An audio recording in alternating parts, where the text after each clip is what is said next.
Welcome to All Voices. I have a very special guest with me. This is a very special topic that we're going to talk about today. I have with me my good friend, Seth DiStefano. Did I pronounce it right? Close enough. I'll take it. Right. DiStefano? DiStefano. DiStefano. Seth, how you doing, man? I'm doing great. Thank you so much for having me, Ray. Good, good, good.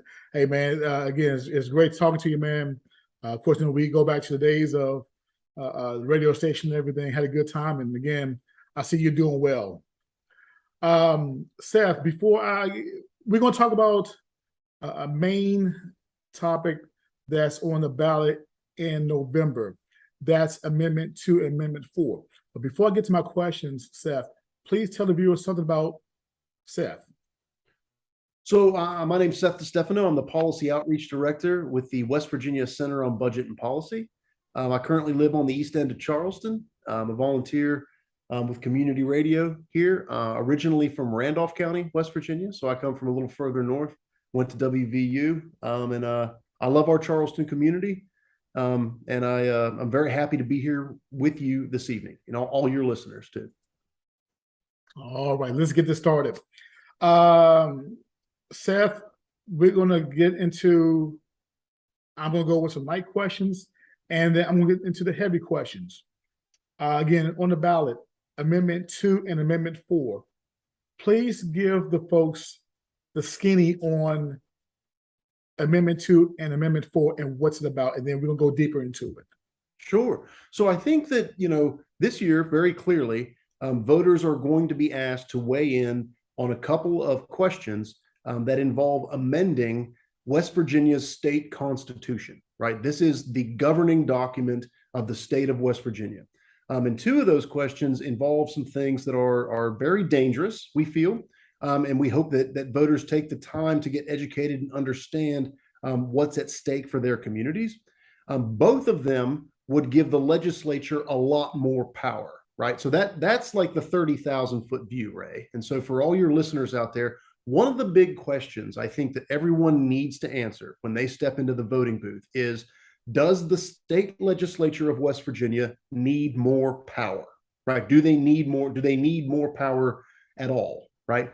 Amendment 2 would give the state legislature more power over public dollars, specifically local dollars that fund our schools, that fund fire departments, that fund our libraries, that fund senior services, that fund things like our parks, our recreation. Amendment 4 would give the state legislature final say and basically complete control over K through 12 education in West Virginia. And I can get into more detail as we go along, but that's the basic, that's the 30,000-foot view. Should the legislature have this kind of power over these things? Seth, when we look at public tax funds, I do believe that 55% of state revenue goes towards education, correct? Or have the numbers changed? Absolutely. So with Amendment 2, what we're talking about is revenue from property taxes, right? So property taxes, so say for instance, when you or I pay tax on our car or truck, on our home, when Walmart pays taxes on their inventory, or when like Dow Chemical or big coal companies in Kanawha County pay taxes on their equipment and machinery, and they do that in Kanawha County, that money stays in Kanawha County almost exclusively, right? And so within that piece of the pie, that property tax revenue pie, about almost 60% of that revenue supports our public schools, right? Mary C. Snow, Capitol High, GW, that money goes and supports those, institutions.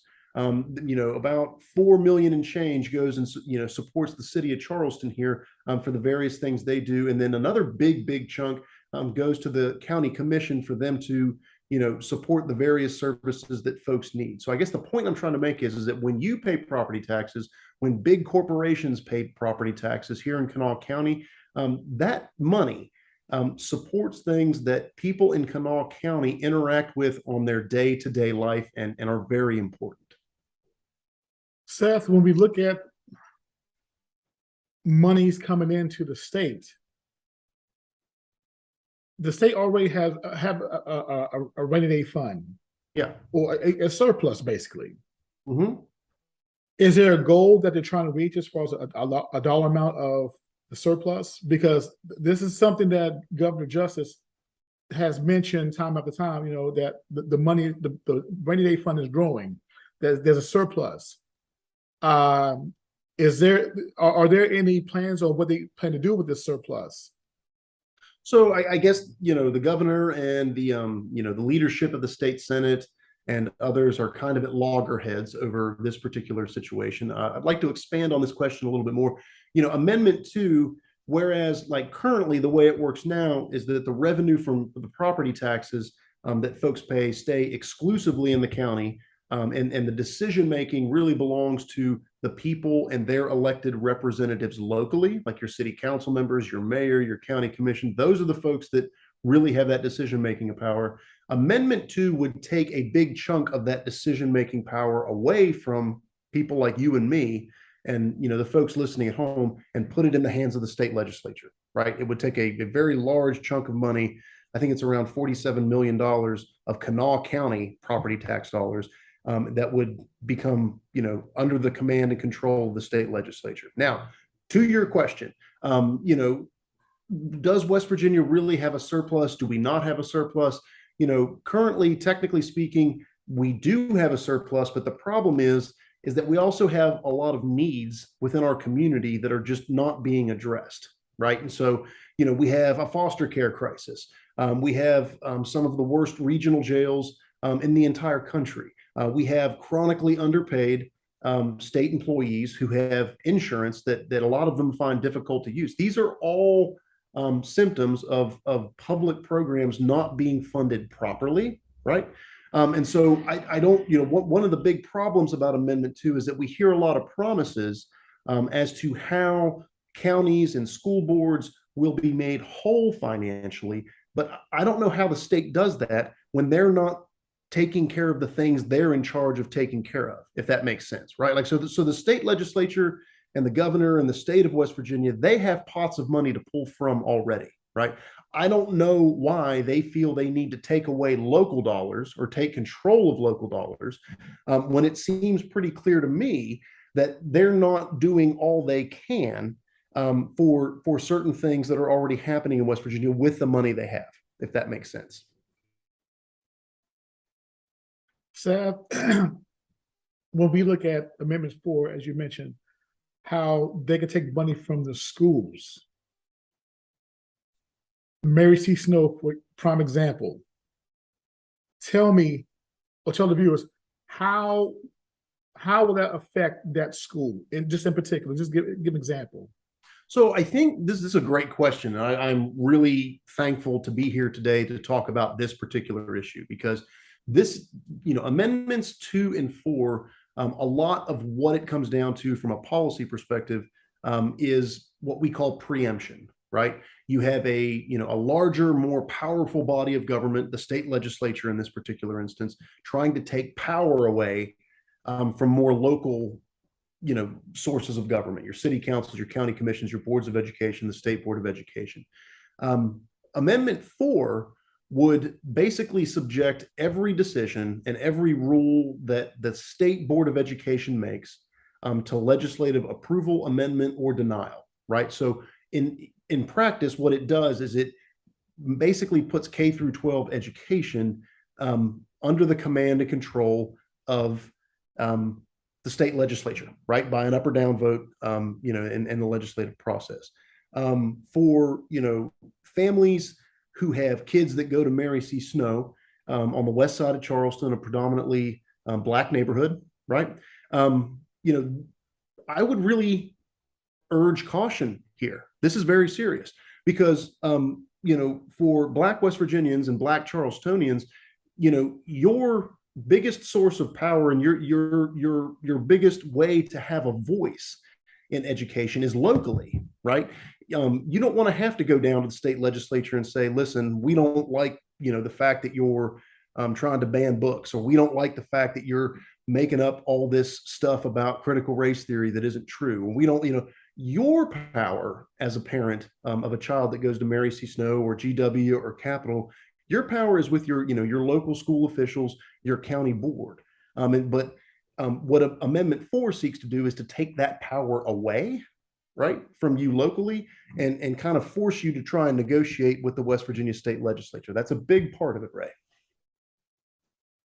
So so does a parent has to physically go to the legislature and negotiate and say, hey, this is what we need? Because it's almost not like you're saying, okay, if they have the power to take monies away from the counties and from the schools, that you almost have to come on hand and knees begging for money.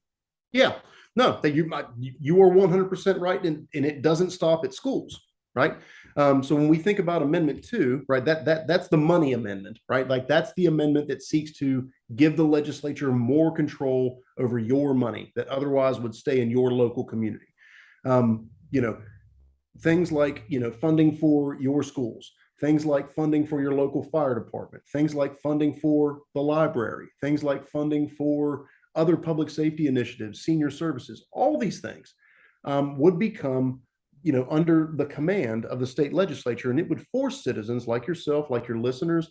It would force your local officials, your city councilors, your mayors, your county commissioners to literally walk up to the legislature with a tin cup and say, can we please have our money back, please? Right? Whereas the way it works now, that money is guaranteed to your locality, to your community. Seth, I know that I believe that there are some charter schools here in place now. Is that correct? I believe a few have been approved, if I'm not mistaken. Okay. I don't know if they're up and running or not. So, and if this is passed, they can take that money and apply towards charter schools, correct? If Amendment 2 is passed, the legislature can do whatever they want with that money. Basically, there are no guarantees outside of the fact that if Amendment 2 passes, and I hope it doesn't, I'll be 100% honest, I think it's a bad idea. I think it's bad for our communities. The legislature can do whatever they want with that money. We expect what they will do is give out large corporate tax breaks. And then that money that used to be there for like local boards of education, for communities, for cities, for counties, will just not be there anymore. And services that people count on, and education that people count on, K through 12 education, is simply just going to get cut, and it would be disastrous. We're talking about $515 million statewide, Ray. When you look at the total picture, over $500 million in cuts to K through 12, in cuts to municipal, governments here, in cuts to county governments. That would be absolutely devastating across the state, not just here in Charleston. It would be bad, right? We estimated that the city of Charleston would take a $4 million hit to their budget. Can you even imagine what a $4 million hit to the city of Charleston would look like? Not to mention the untold millions that the county school system here would just have to go without. Seth, people are already complaining because they say, wait a minute, I own this car. When I bought this car from this car dealership, I paid taxes on it. This belongs to me. Why do I have to pay personal property taxes every single year on something that I own? Because when we look at personal property, what about the clothes on our back? Yeah. But we're talking about a vehicle. And the thing is, there are thousands of vehicles here in the state of West Virginia that folks are paying property taxes on. How can this state go broke, be one of the poorest states in the nation, and yet they're pulling this stunt here? Why? Well, I'll be honest. Like, if you knew that the tax you pay on your car every year, if you knew that 60% of that supported K through 12 education, would you mind so much? Right? And this is the question I ask people, because the reason I have the opportunities that I have today, and the reason I am here, the reason I'm here talking with you about this today, like I am, Ray, is because my parents and my godparents and their neighbors and their friends, they paid their property taxes.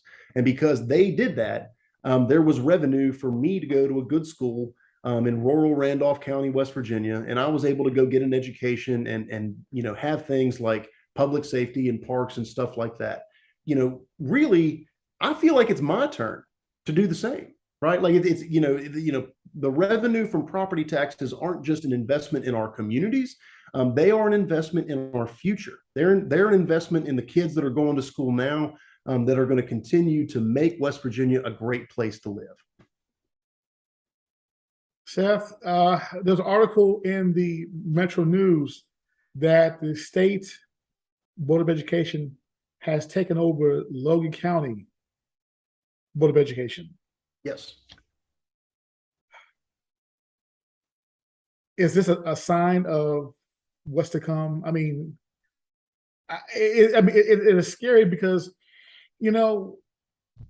Seth, when we look at the rankings of counties as far as in education in West Virginia, it is sad to say this right here that the lowest is McDowell County, which is sad. We've had politicians year after year after year say better education, broadband, better access to healthcare, or schooling and everything. And we look at McDowell County in particular, and I saw this article. It's on Gold Digger. I think it's golddigger.com. I could pull it and see. It had Tyler County ranked #1. Kanawha County is ranked 26. And of course, last but not least, McDowell County at 55. Yeah. The state has failed in trying to improve McDowell County.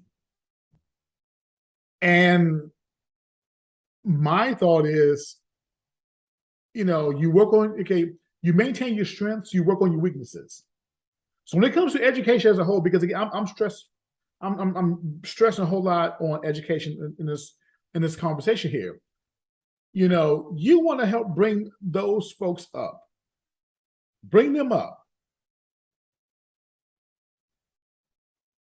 I mean, Seth, if Amendment 2, Amendment 4 is passed, it's passed. So can you just write, it's almost saying, just write McDowell County off the map? Well, I think, you ask a great question there, Ray, especially about emphasizing our strengths and addressing our weaknesses when it comes to the challenges of making sure every child receives a free and adequate education in West Virginia. And I honestly don't believe the hype quite as much. You hear down at the legislature, well, we're last in everything, we're last in this, we're last in that. That's not true.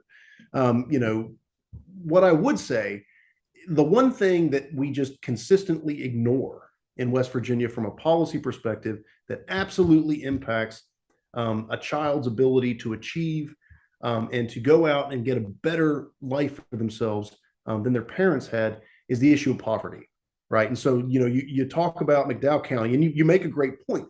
And just across West Virginia, while, we don't want to look at the elephant in the room, right? In West Virginia, we're poor. We are a poor state. We have been a poor state for generations.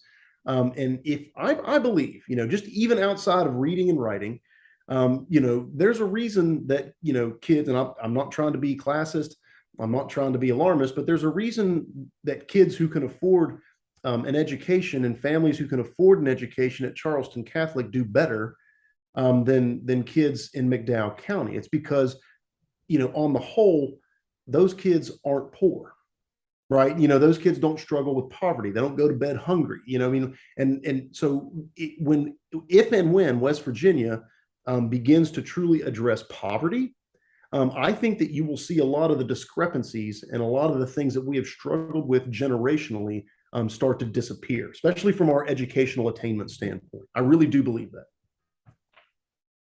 It's really sad to hear of this, because again, if more money is put into these counties, prime example, like I said, McDowell County, I believe McDowell County would do so much better. Yes, we have to put resources there. But when we look at Amendment 2, Amendment 4, it is, like I said, this is like the death blow, really. I mean, I'm sure very little goes down there anyway. So, Seth, tell me more factors that come into play when it comes to Amendment 2, Amendment 4 that will affect the state of West Virginia if passed. So think about this. Amendment 2 and 4 consolidates power. It gives the state legislature more power than what they have now. And it does that by taking power away from local communities. So let's talk about McDowell County. Let's talk about my home county of Randolph County. Let's talk about some places I've visited, like Hardy County, Hampshire County, Mineral County, places out kind of in the more rural parts of West Virginia, southern West Virginia. Those places have less population. And because they have less population, Ray, they have fewer members in the state legislature, right? So if Amendment 2 and 4, if the goal, and very clearly the goal, is to give the legislature more power, how are communities like McDowell County, like southern West Virginia, like other parts of very rural West Virginia going to fare when they have fewer members to actually access that power, right? When the big winners here in the larger scheme of things are going to be places like Kanawha County with 4 state senators. I think it's like close to a dozen members of the House delegates. Mon County and Marion and Harrison with their half a dozen delegates or 4 delegates and 4 state senators and a dozen delegates there. The Northern Panhandle, so much of the concern about these 2 amendments is that it consolidates power within the state legislature that they don't have already. And when that happens, your more rural communities are going to be left behind. Simply, one of the ways is just simply because they don't have the sheer numbers in the legislature that other parts of the state do. Seth, the Republican Party, they have a supermajority right now. Correct. As far as redistricting the maps, does that also help in the process of basically just a total takeover in the state? Because again, it is, folks are up in arms right now, again, as far as like the voting locations and what have you. And now we're looking at the monies, because again, when it comes to the monies, you're playing with fire to a certain extent. Yeah. So, clearly we do have Republican supermajorities in the legislature. That's a fact. The redistricting process, I don't think you can look at it and not have the word gerrymandered come up, to be honest with you, in the way that those districts were drawn. A lot like we talked about, and like I will, reinforce over and over and over again, the biggest things about Amendment 2 and 4 come down to increasing the power of the state legislature. The state legislature, does not have power, really any power to speak of, over property tax revenue, right? Property tax revenue is something that is settled at the local level, at the county level, at the municipal level, at the Board of Education level. Education policy is settled by the State Board of Education with input from the public and county board members, with input from the folks who elect county board members through a very rigorous comment period and a very deliberative process that takes time. I just also want to add real clearly, the State Board of Education only deals with one issue. That's education. The state legislature deals with a ton of issues, and they only get 2 months to work on those, right? Like that's a very serious liability of Amendment 4, right? You can't make good deliberative decisions about curriculum, discipline, other things in 60 days. You just can't do it. But pardon that sidetrack. More to your question, I really do feel that an overarching theme of these amendments comes down to is that there are a handful of people in the state legislature who honestly feel that they will never be out of power. And so that the next step is for them is to pull as much of that power in between Greenbrier Street and California Avenue as they possibly can, right? Like they want to pull power away from localities. They want to pull power away from local citizens into the state legislature because they feel, in my opinion, this is my opinion, Seth the individual speaking here, because they feel that they'll never be out of power. So I think that kind of goes to your question there. Seth, I have a few more questions, then we'll let you go. Seth, what plans do they have, does the legislature have, if Amendment 2 or an Amendment 4 is passed? Can they go as far as give themselves a raise if this is passed? They collect all these monies. Can they give themselves a raise? So right now, the legislature can give themselves a raise anyway. They don't need Amendment 2 or 4 to do that.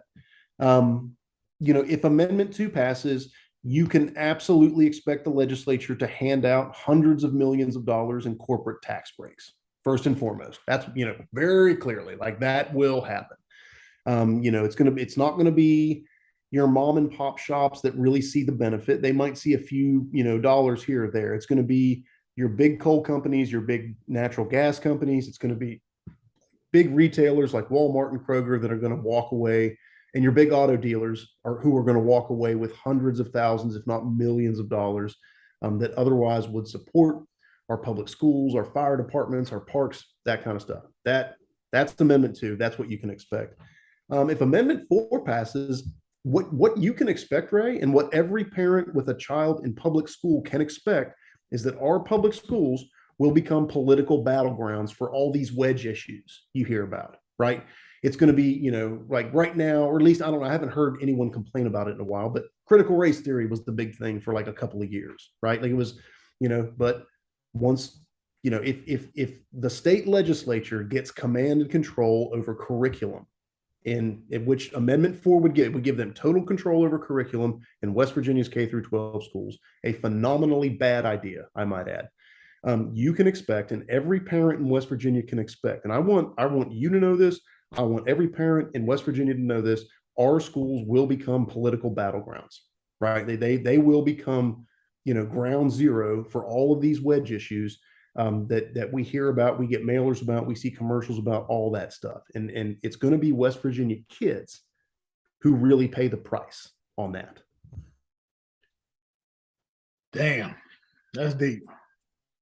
That's deep. I just want to tell the truth, right? The fastest way to get in trouble down at the state legislature, tell the truth. And I know because I get in trouble quite a bit down at the state legislature. I mean, that's what these amendments do, right? It is about power. It is about control. It's about taking power away from local citizens and taking power away from parents and taking power away, from local decision making and consolidating that power within a 60-day time frame of the state legislature. That's what we're talking about here. So the question is, for voters out there, you're listening, early voting has started. Election day is November 8th. Do you really feel that the legislature here in West Virginia needs more power? Or do you think they should use the power they have to focus on things that they should be doing and haven't been getting done, to be 100% honest, right? Tell the truth, shame the devil. One last question, Seth. Who authored, who sponsored this bill here, this amendment?